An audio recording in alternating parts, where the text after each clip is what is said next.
Any animal living in the state of nature knows that the world can be a dangerous place. We are all, in the end, living meat in a hungry world, and the ability to accurately and reliably predict what comes next can mean the difference between life or death. Pick one mushroom and you will be fed. Pick another mushroom and you will die. Pick a third mushroom and nature will have many new sights to show you. In a world with many alternative possibilities, the outcomes of our choices matter. The pragmatist philosopher John Dewey famously noted that in a precarious world, the quest for certainty is really a retreat from uncertainty. And this is understandable. The world is genuinely precarious. And it was the quest for certainty that led us to create more and more powerful technologies of deductive logic, from the law of non-contradiction to the logic of possible worlds. But the certainty that deductive reasoning provides is a narrow certainty. If you understand the terms used in a logical equation and you slot them correctly into a valid inferential form, then you will arrive with mathematical precision at a necessary truth. But deductive truths tell us nothing that we do not already know, nothing that was not already contained within the definitions of the terms themselves. The problem is that most of the important knowledge, the knowledge that improves lives, progresses science, and keeps people alive, is new knowledge. Formal validity ensures deductive certainty, but form without content is empty. Knowledge that is purely deductive tells us nothing new about the world. It provides certainty without discovery, truth without progress. If we want to learn new facts about the world, then we have to leave behind the logical notation and go to the world itself. We have to go to experience. We have to test our hypotheses against the red teeth and bloody claws of nature itself. We have to risk failure. Discovery emerges from uncertainty. So how do we ensure that the content of our theories is accurate? It turns out that this is harder than it might seem. We witness patterns in nature. We drop a glass and it falls to the ground and shatters. We drop 100 glasses and they all fall to the ground. We conclude that these experiences are telling us something important about the relationship between things being dropped and things falling to the ground.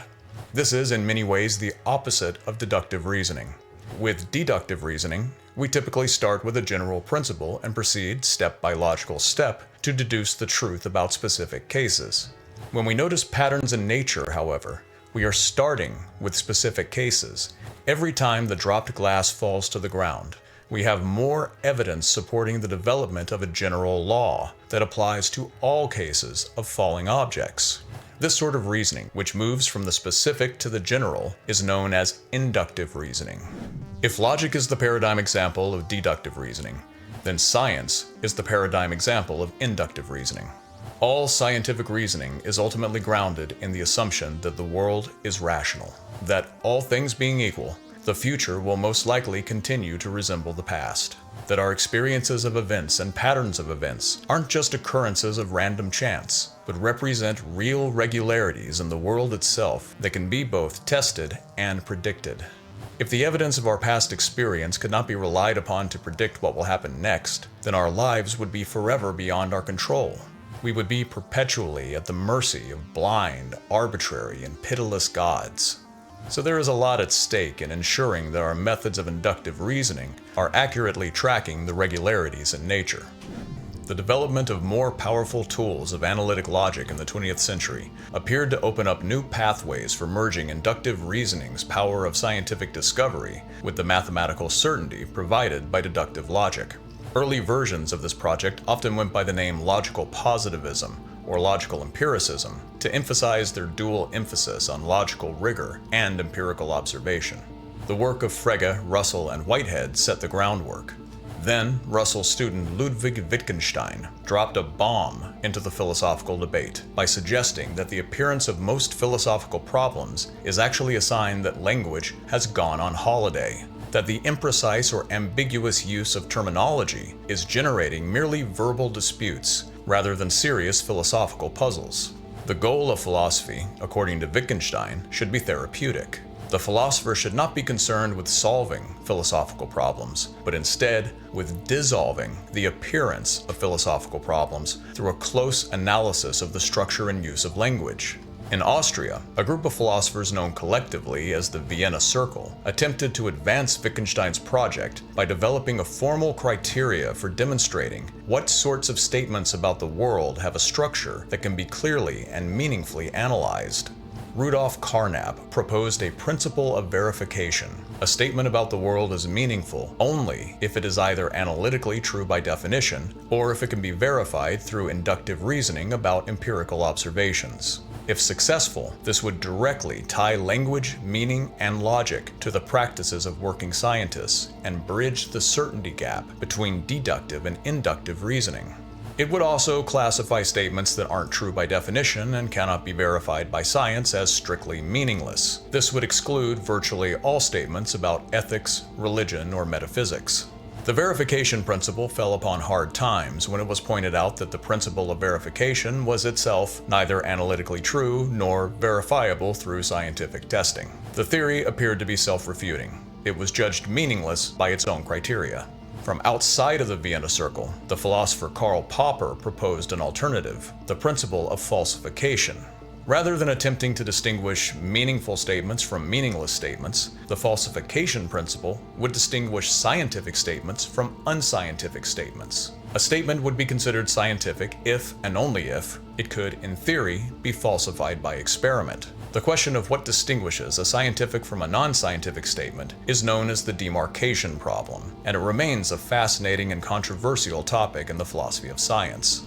In addition to demarcating scientific from unscientific statements, members of the Vienna Circle were also concerned with analyzing the methods of scientific explanation to disclose the underlying logical structure that made scientific explanations powerful.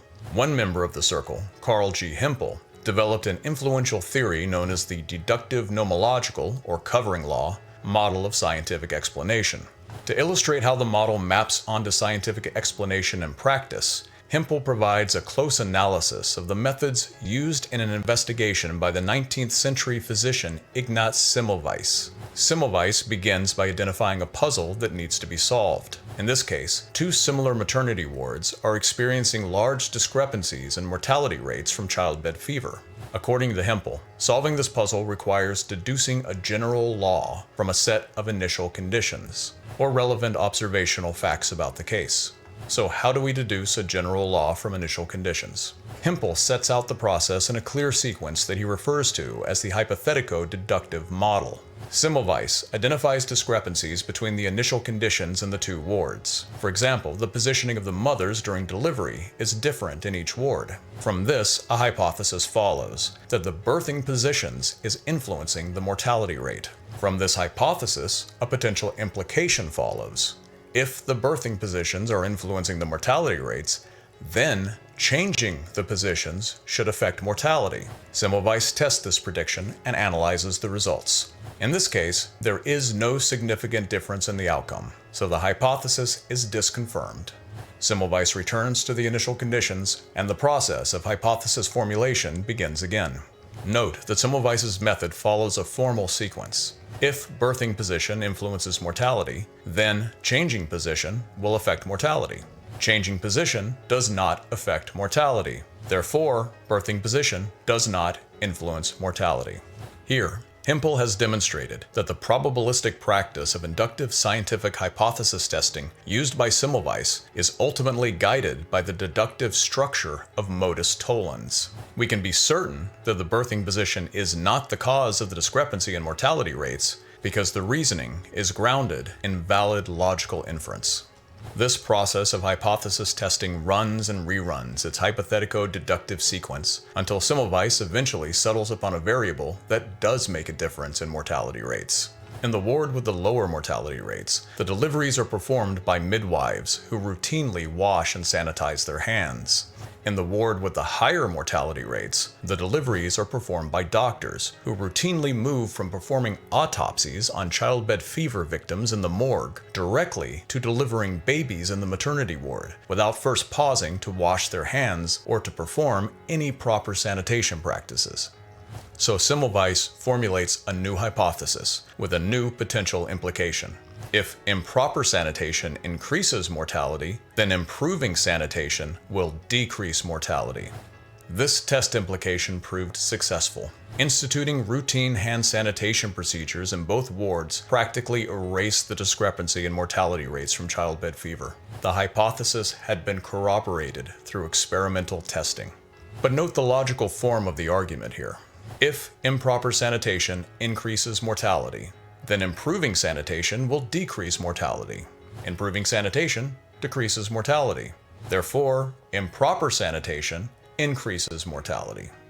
This argument is technically invalid. It's an example of the fallacy of affirming the consequent, and as a result, the conclusion is not guaranteed by the premises. It is not truth-preserving.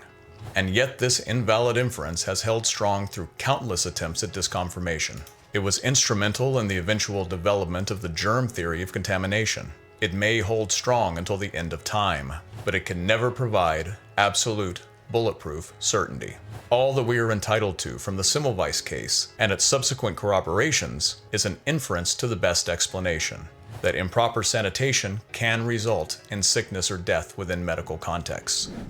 Inductive reasoning can expand our knowledge of the world, but it can never provide us with true certainty.